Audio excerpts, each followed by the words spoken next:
Ya, Assalamualaikum warahmatullahi wabarakatuh. Selamat siang pemirsa setia Lensa Tanggamus. Dan kali ini kita akan coba memulai podcast kita bersama dengan Pak Hajin, salah satu anggota DPRD Kabupaten Tanggamus dari fraksi Gerindra. Dan yang katanya kabar-kabarnya Pak Hajin ini ingin mencalonkan diri menjadi wakil Bupati Tanggamus. Seperti apa sih visi misi yang diusung oleh Pak Hajin ini? Langsung aja kita akan berbincang-bincang. Ya, Assalamualaikum warahmatullahi wabarakatuh. Waalaikumsalam warahmatullahi wabarakatuh. Alhamdulillah. Ya, Pak Hajin, gimana nih kesibukan di akhir-akhir ini? Ya, sebenarnya sekarang ini dikatakan sibuk dan tidak sibuk. Tetapi tugas sebagai anggota DPR jalan terus. Dan tapi dalam sekarang ini kegiatan dalam politik kan ada tahapan. Ya. Tahapan dalam pencalonan Bupati dan Wakil Bupati Kabupaten Tanggamus. Ini kita tahapan pilkada, karena pemilu legislatif sudah selesai. Tinggal pelantikan.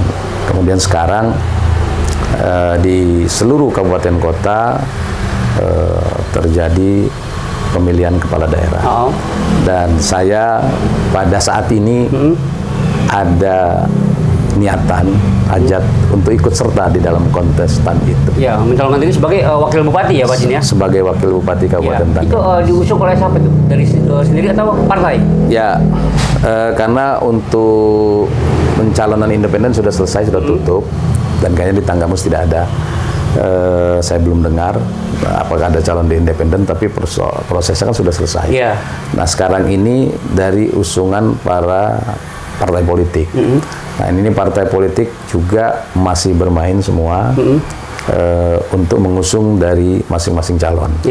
Ada calon bupati dan calon wakil bupati. Tetapi positifnya nanti adalah pendaftaran di KPU.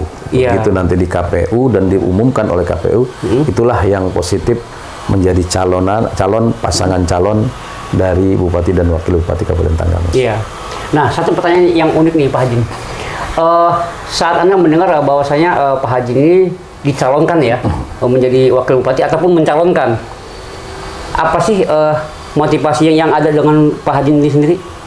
Ya, sebagai anak bangsa dan kemudian juga putra Kabupaten Tanggamus yang lahir di sini, saya sudah mengabdi 4 periode di Kabupaten Tanggamus ini sebagai DPRD Kabupaten Tanggamus. Dan sekarang mungkin saya ingin lebih berkiprah lagi di eksekutif, karena selama ini sudah 20 tahun di legislatif, ingin berkiprah di eksekutif untuk lebih tajam lagi bagaimana pengembangan pemikiran, wawasan serta kreativitas kita di dalam membangun Kabupaten Tanggamus ini di eksekutif itu lebih tajam dan lebih artinya lebih fokus bagaimana membangun Kabupaten Tanggamus ini. Nah, ngobrol-ngobrol soal itu nih.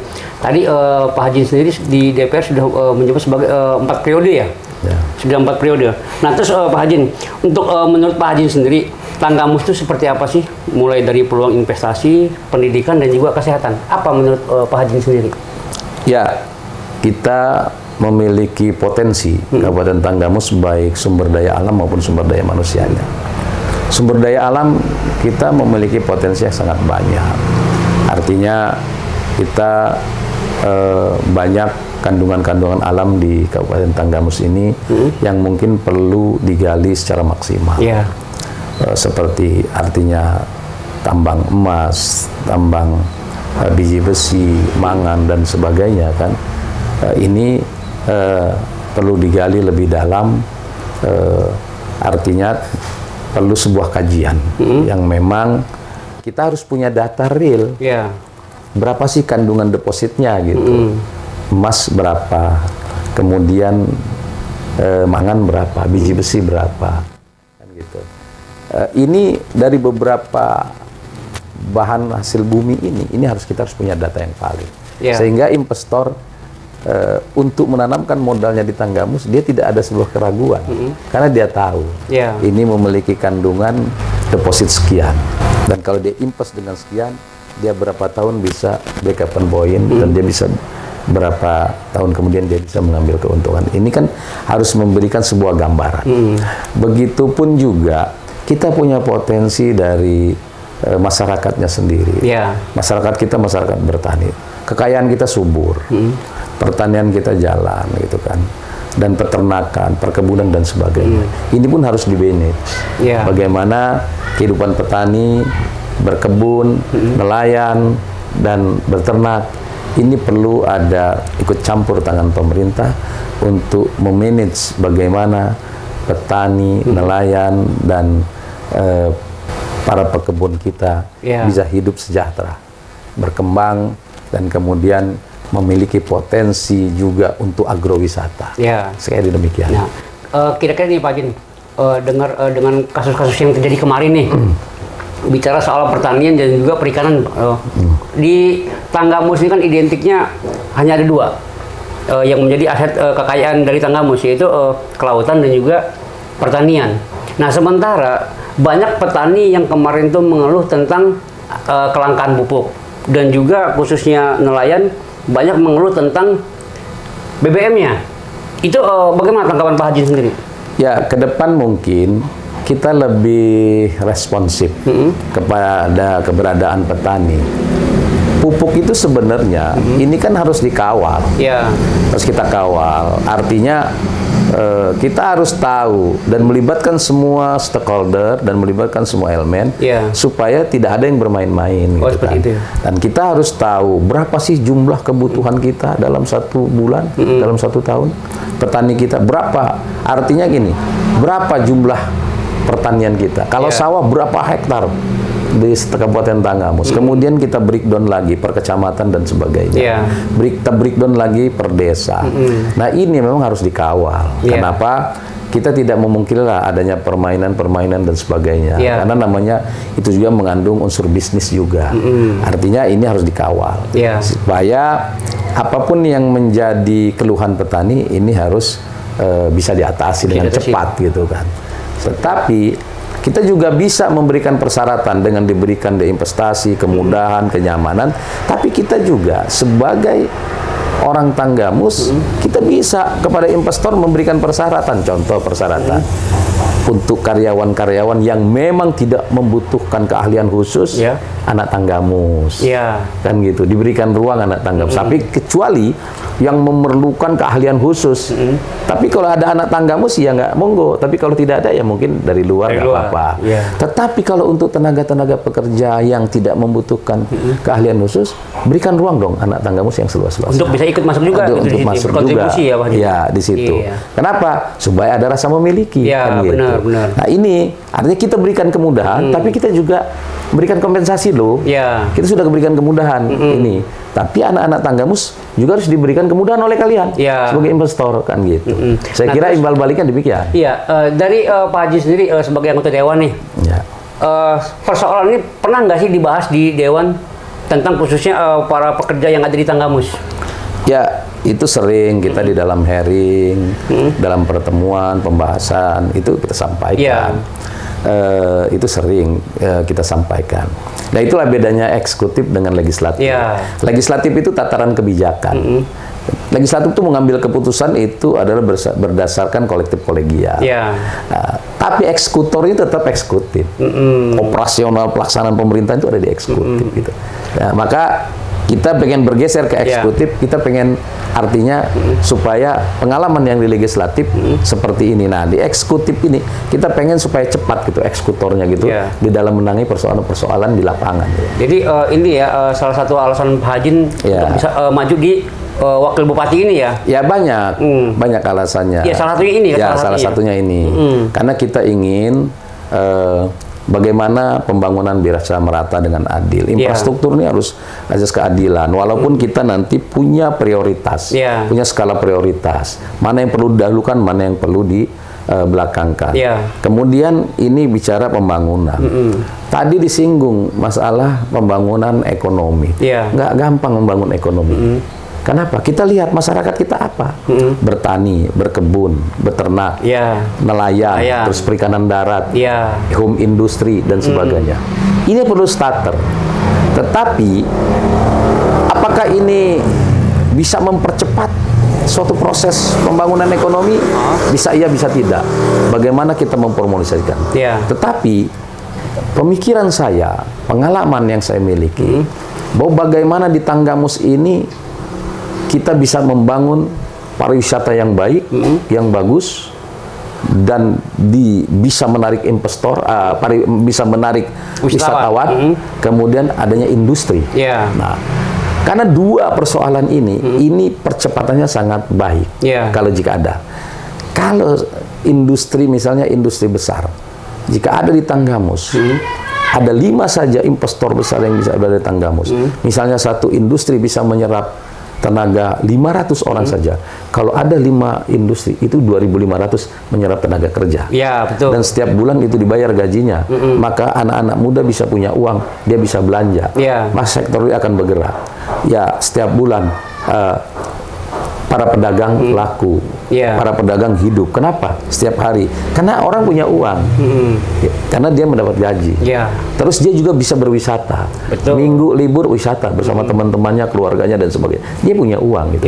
Nah, oleh karena ini industri. Tapi jika industri besar ini agak sulit karena memang kita lahannya, kita ini ke atas Gunung Tanggamus ke bawah laut.